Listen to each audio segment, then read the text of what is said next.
So we've heard from some extraordinary investors who simply think, I'm not saying the Fed is asleep at the wheel, but Howard Marks of Oaktree said the Fed is behaving like they are completely scared of the markets, scared to do anything, and that's reckless. Steve Schwartzman of Blackstone wrote an op-ed for the Wall Street Journal over the summer where he said the cause of the next financial crisis will be the government, will be regulators. So there's a big negative sentiment around the Fed's inaction from notable investors. Are they just wrong?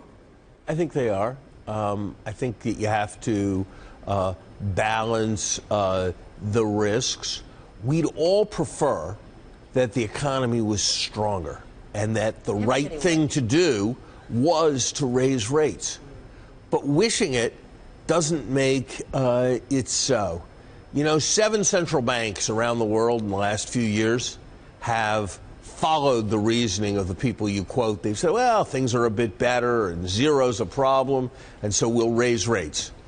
And 7 central banks that raised rates have had to retreat and pull them right back. That's not what the Fed's credibility needs.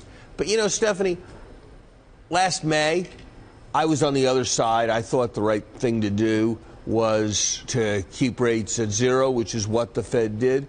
But I can see how last May you could reasonably have made the argument that there was growing enthusiasm, that we'd been at 0 for a long time, and that it was time to raise rates.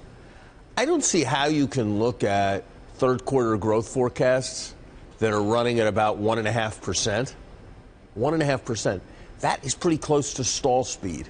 And when you're at stall speed and you slow down, it's not good what happens next.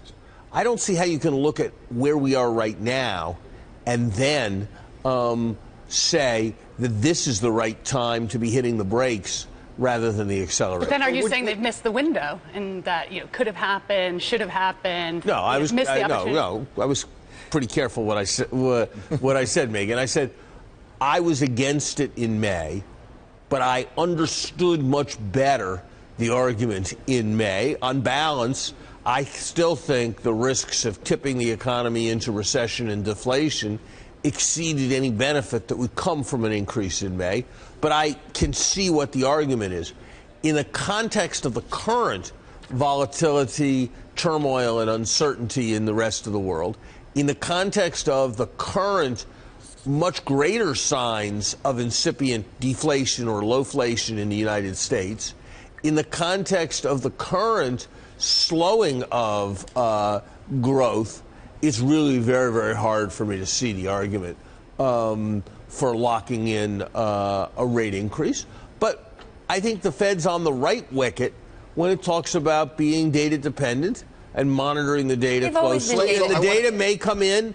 The data may come in pointing to sharply rising inflation. And if and when it does, I will be the first to say that it's time to raise rates.